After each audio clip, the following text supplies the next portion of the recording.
Hi guys, Natacha Parris here. I am so happy to be back on with you guys live tonight. It is Tuesday night and I feel like I have a good message for you guys tonight. I was driving home from gymnastics class and this message, this content, however you want to call it, hit me. And I feel like, somebody needs to hear it tonight. So if you're coming in, we're having marriage talk tonight, okay? So if you're coming in, just go ahead and tell me where you're watching me from. I would love to interact with you and give you a shout out tonight. So don't be shy, don't be a ghost. Let's have fun tonight and have some marriage conversation. Hey, Marla Williams in the house. Hey, Jean. Okay, guys. All right, come on in, come on in, come on in. I just want to welcome my replay viewers, anyone who's catching this on the replay. Thank you for stopping by. Make sure you also put some comments in here as we, go through this lesson. I got some good stuff to talk to you guys about. You guys know I only talk about things I am either A, going through, or B, things that I've been through. Yes. So we are going to talk about some marriage stuff tonight, you guys. So if you're on here and you're married, I would love to know how long you've been married, okay? So I know who I'm talking to tonight. Hey, Camille, welcome back. Camille was on Natacha's live today. Natacha had a very good live tonight. Well, it was earlier this evening. So welcome back. So if you're on here, you're married, let me know how long you've been married. Okay, tell me how long you've been in the game, because this is no joke, okay? Marriage is no joke. I think a lot of people think that it's a game, but it's not. It's not. It's true. It's really... marriage is gonna basically 3 years. That's awesome. 3 years is amazing. Okay, 3 years is awesome. You're at a beautiful stage in your marriage right now. 3 years is amazing. 9 years. What's up, Joe Vine's in the building? 9 years. Okay, pull up your spouse. We're gonna talk tonight. We're gonna talk tonight about marriage. I'm passionate about 3 things, you guys. I'm passionate about family. Well, 4 things. I'm passionate about family. I'm passionate about marriage. I'm passionate about parenting, and I'm passionate about purpose. Okay, and I'll talk a little bit tonight about purpose. Yes. Okay. Another one. Kiara has been married 3 years. Come December 21st. So congratulations, you guys. If you're in the early stage of marriage, this is great. This is a great topic for you guys. Just to let you guys know my story, I've been married 21 years. I married my high school sweetheart. We married at a very early age.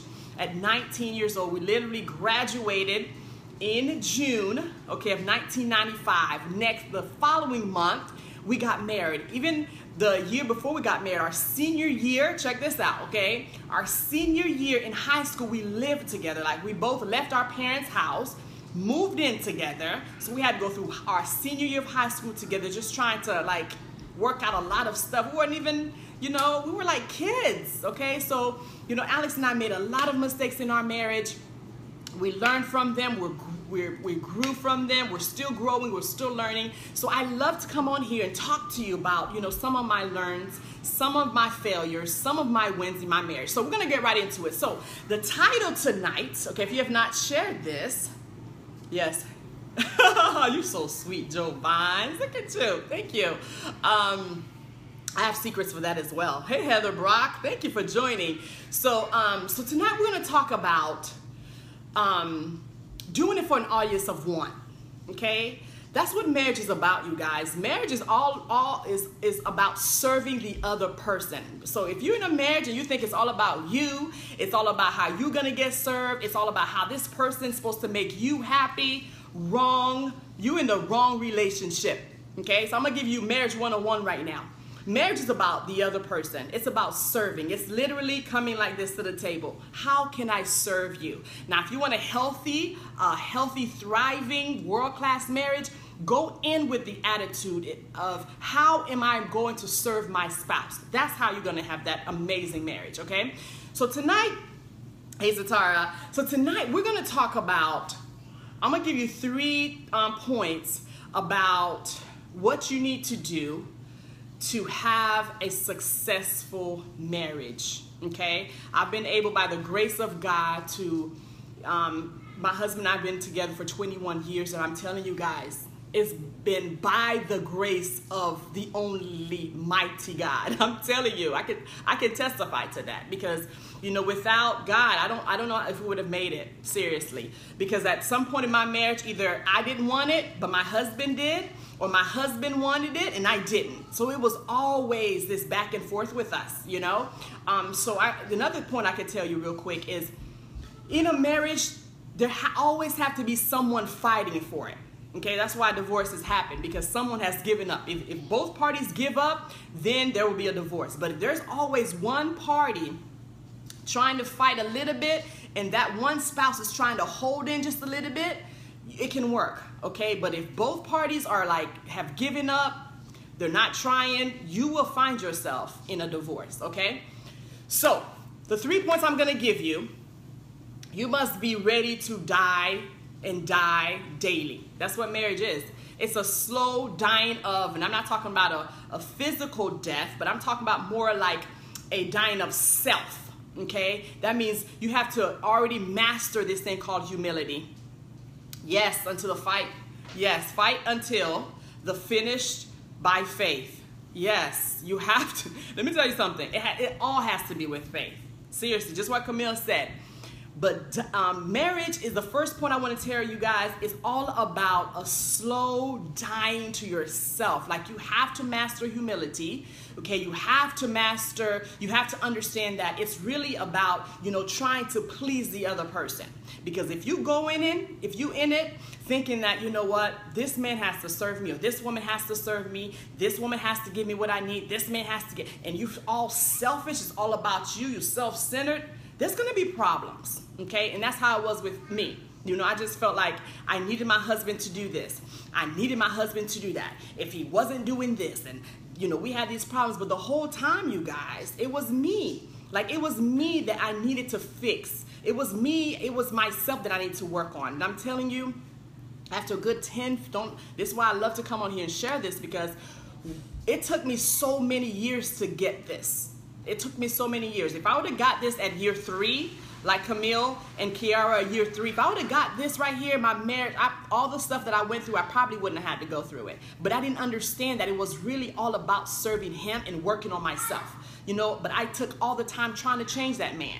I spent so many years trying to fix him. Anybody been there? Put me. If you've been in that situation, thinking that you're gonna go in this thing, I'm gonna fix this person, because this person have all these issues, and it is my job, because the Bible says I'm his helpmate.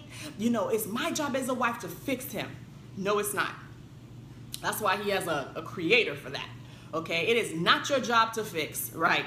It is not your job to fix that man, because as I'm finding out, it's taking me a lifetime to fix me, right? It's taking me a lifetime to figure out all the stuff that's in my head. Here, Amanda, a whole lifetime. So I can't spend, my life trying to fix another human being. What I can do is I can serve him. What I can do is I can pray for him. What I can do is support him, right? You can't. There is no way. It's like, we're broke up in millions of pieces. Okay, so imagine trying to fix a person. It's going to take your whole lifetime trying to put a person that's broken to million of pieces together. It's not your job to do that, because guess what? You're broken up in a million of pieces, okay? You have a whole bunch of stuff that you need to get together, okay? So focus on fixing, working on you. Man, I'm telling you guys, when I switched my mindset in working on me, figuring out, yes, when I figured out how to work on me, okay, Natasha, what is your purpose? All right, why are you here? Man, I'm telling you, stuff in my home started to change when I left that man alone. I literally said, get your life. Go get it. You know what I'm saying? Whatever it is that he was trying to do, okay, go ahead and do that. And then I started putting the focus on me, right? I put the focus on me. And when I did that, I left the man alone, right? And I started working on me. I started to figure out, okay, what is in me that I feel like I have to change that man? Then I found out, oh my gosh, I'm dealing with a lot of insecurities, right? I'm dealing with a lot of issues within myself that I didn't even deal with when I was a child, right? And then I started fixing myself, right? I started working on myself. I started loving myself and left him alone. And then he started seeing that, and guess what he did, guys? He started, hey husband, he started working on himself.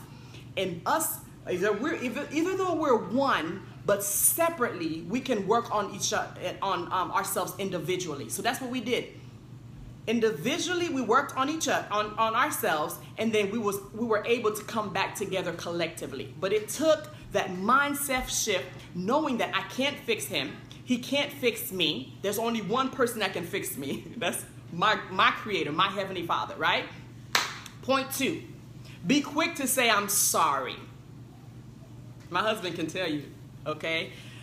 The beginning of our marriage, I was one of the most prideful wives that you could ever meet, okay? Like, if my husband and I got in an argument, I would shut down for days. When I said shut down, I mean shut all the way down. Like, don't touch me, don't talk to me, there's no conversation, I'm not cooking for you, nothing. Like, I'm not washing your clothes, I'm gonna separate my clothes, I'm gonna wash my clothes, you wash your clothes. That's not how you do it. That's not how you do it. Marriage takes a lot of humility. You have to be willing to say, I'm sorry first. Even, check it, even when you're wrong. That's where that humility comes from, because we're always looking for an apology. But listen, God is never looking to see who's right or wrong. God is always checking about your heart. He's checking about your motives. What is your heart looking like on the inside?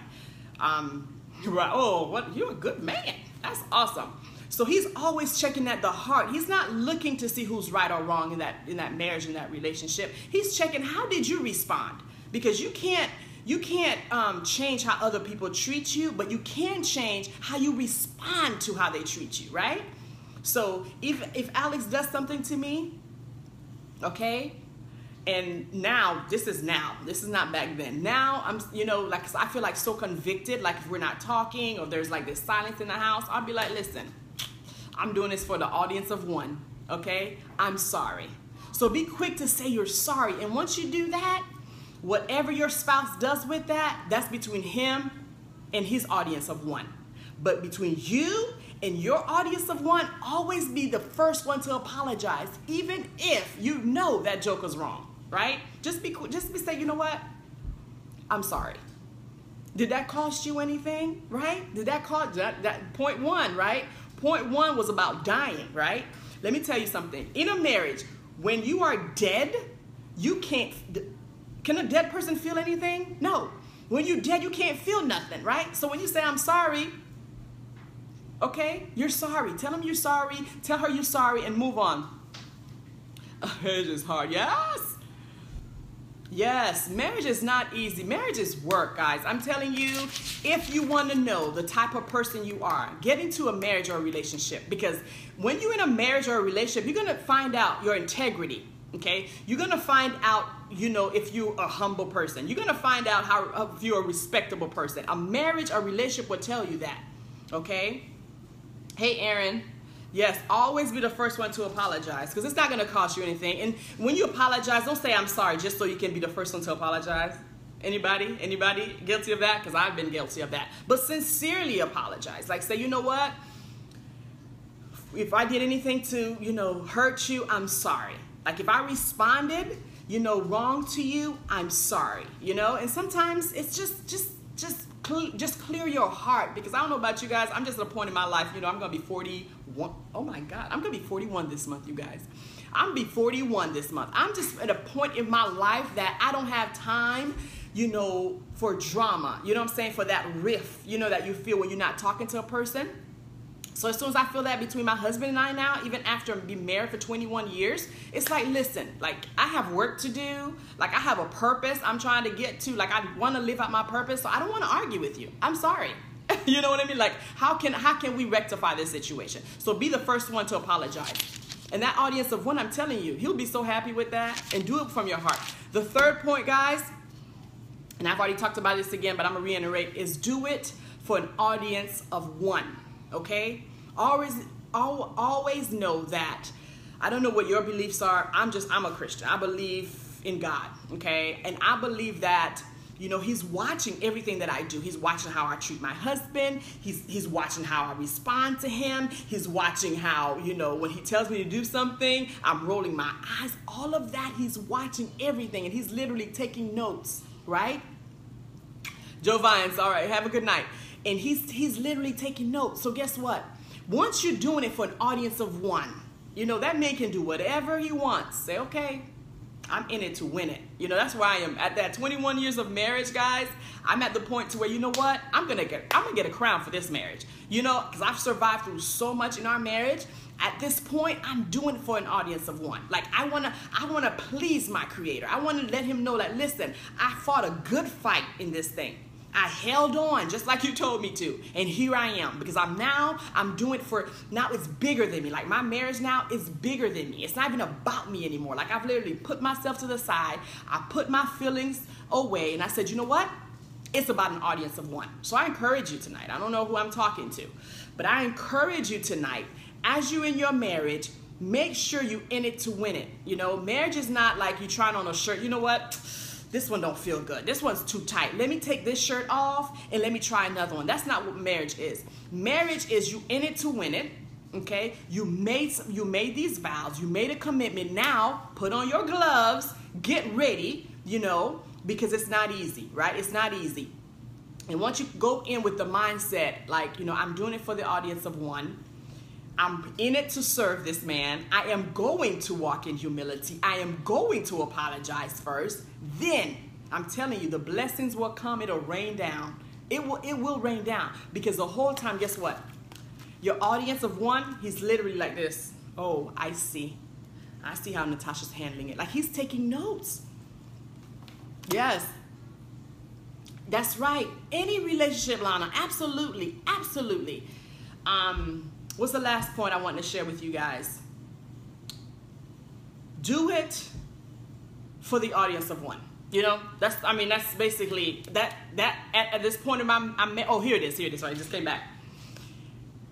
In your relationship or in your marriage, imagine, okay, if this is the very thing that you have to get past to get to the next level. Imagine if you quit.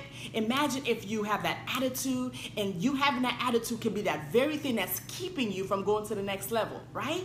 So guess what? My purpose is so clear. My mission and your mission should be so clear that you're not going to let anyone get in your way or anything get in your way to get into your purpose. And a lot of times, this is what I did for years. I can tell you, I got lost in my marriage. Right? My marriage became for me a distraction to my purpose. And that's why I love to talk about purpose, because, you know, sometimes we get so caught up in your spouse or your wife or your husband, and you literally, your purpose is sitting on the shelf waiting for you. But yet you're so lost in this other human being, you can't even walk out the things that you're supposed to. You can't even work in the area you're supposed to work in, because you are wrapped up, caught up in your marriage. And so I'm telling you, if you go in it to serve, if you go in it with humility, if you go in it knowing that you in it to win it with the audience of one, doors will begin to open. Your children, and I'm telling you, this is what I'm living right now. Well, after I made that decision about 4 years ago, to do it for an audience of one, your children will begin to walk in their purpose, right? Your purpose, your clarity will come into your life, but you have to get to the point to where you let that man go, not like let him go, but let him be. You know what I mean? Like, let him be. Leave him alone, you know, because he has to figure out, or she has to figure out what they need to do. You know, it has to be their, this is what Satara and I, we were talking about this the other day, because this is what happens. They're going through their own storm, right? They're going through their own storm. They're trying to figure out their purpose. They're trying to figure out who they are, you know, and we do that. That's what life is, you know? And so what happens is, when they're in their own storm trying to figure out their stuff, trying to get rid of some stuff, we jump in the storm with them, right? And then we're all both like this, going in a whirlwind. And that's called a distraction to your purpose, okay? So don't get caught up in their storm. Stay out of their storm, right? Watch and pray, okay? Be a master of that. Just watch them, serve them, love them, respect them. As you stay back, allow them to go through their storm, and then, when they're ready to come out, say, baby, I was right here waiting on you. I'm here, but don't get distracted. Don't get caught up in their storm. And this whole time, years I missed. Years, because I got caught up in Alex's storm. And sometimes he got caught up in mine. Yes, watch and pray. So that's what I have for you guys. If you guys don't have any questions, I'm going to go ahead and let you guys go. But I was just thinking about that today, and I felt like someone needed to hear this today about doing it for an audience of one. Okay, and this is my disclosure because I've seen this a lot. 2 reasons I would tell someone, not to really leave their marriage, but to really, consider praying about it, okay? If you're being physically abused, okay, I don't recommend you stay in that relationship or a marriage. I just don't. And if you're being emotionally abused, save yourself first, don't get, because a lot of people are like, some women, men too, are literally killing themselves. Because they get so emotionally involved with someone, they feel like they have to stay in there, and then they end up literally killing themselves. They kill themselves because they get caught up. I say, listen, all marriages were not made in heaven, okay?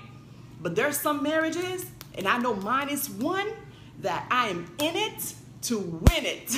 At this point, listen, I'm in it to win it, all right? Do you ever think it's inappropriate to rebuke No, I don't think so. No, I don't think it's inappropriate.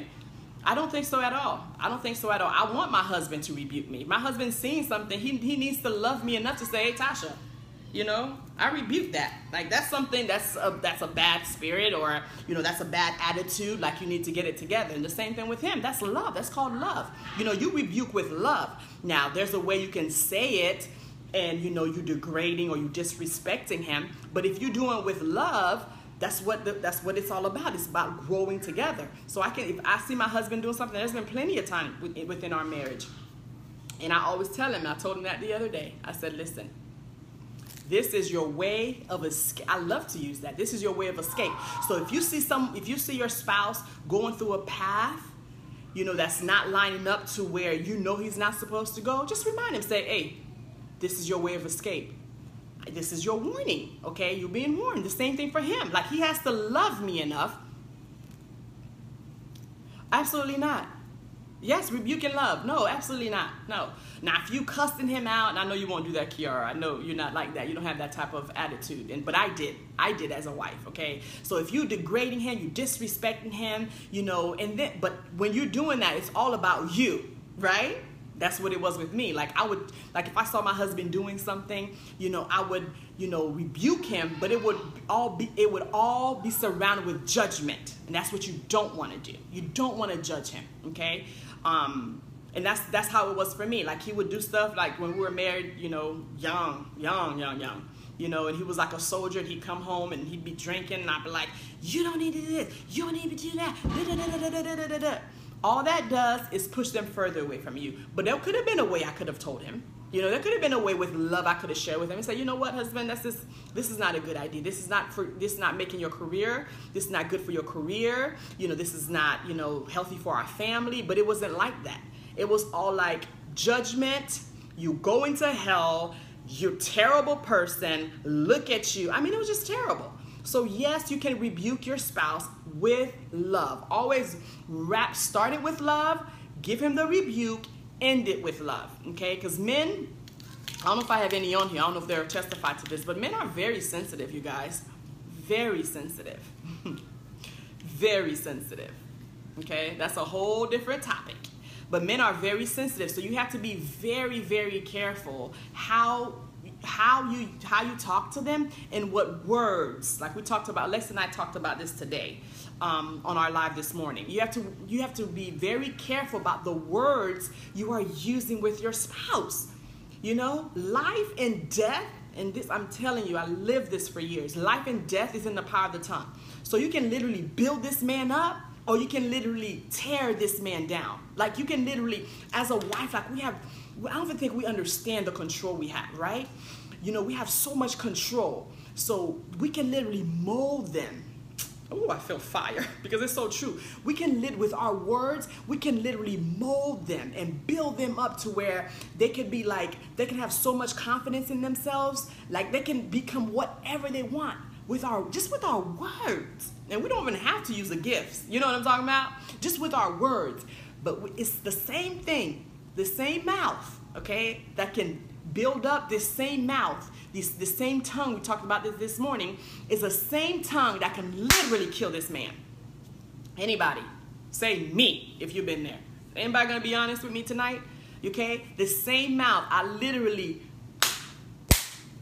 beat my husband down. Ladies, let's not do that. Okay? So life and death is in the power of the tongue. Right? Life and death is in the power of the tongue. Just watch your words. You know, sometimes I've got to the point, this is like year 15. Okay, I'm not talking about like this was my whole entire marriage.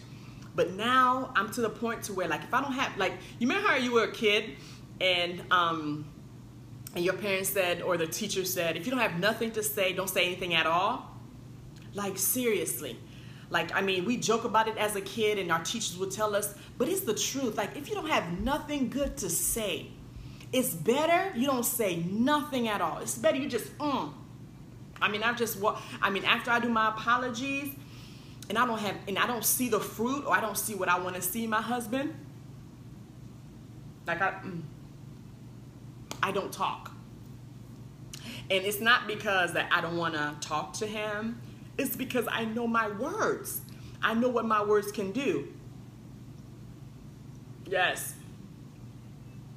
Yes. Absolutely. So now I've learned just not to say anything.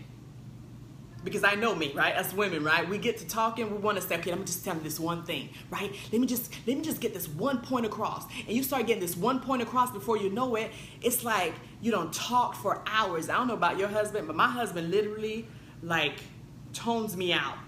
Like, he will literally, and my husband's not a talker. Some men are like talkers. My husband, he'll say 5 words and he's done with you. Like, he's finished. And I'll sit there and talk like I can talk for hours to him. And I'm like, giving it to him, right?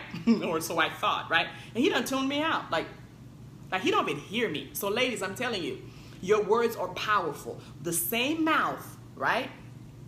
You can build him up. Is the same mouth, the same tongue. You can literally kill this man. And so if you want to get this man to do what you need to do, build him up like crazy.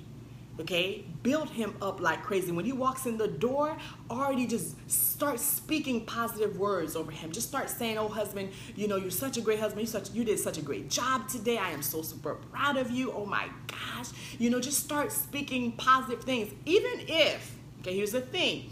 Even if, and this was my thing, this was the mistake that I made. I wanted to see it before I spoke it.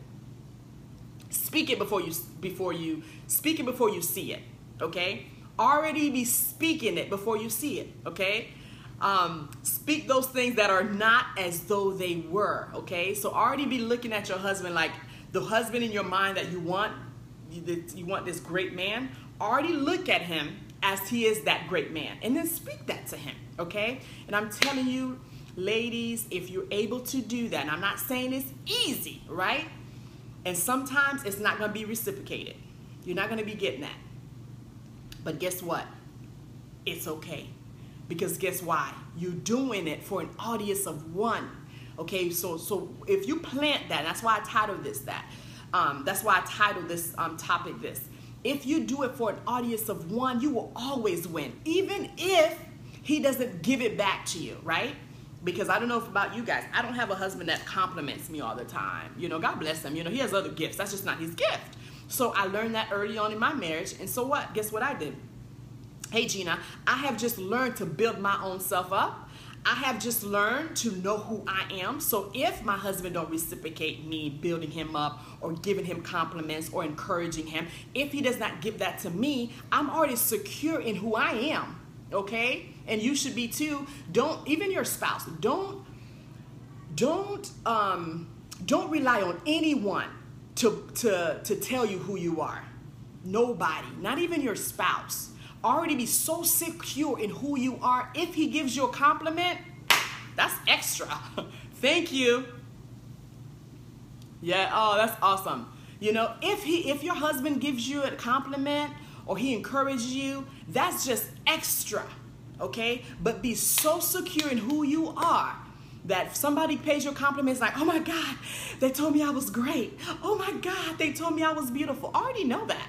You know, I already know you're beautiful. I already know you're great. I already know you're an amazing person. So when someone else gives you that compliment, you're not so like, oh, and then when they don't give it to you, you're falling apart. Anybody? Anybody? Anybody? Anybody? That was me, guys. I needed it. I needed to be fed.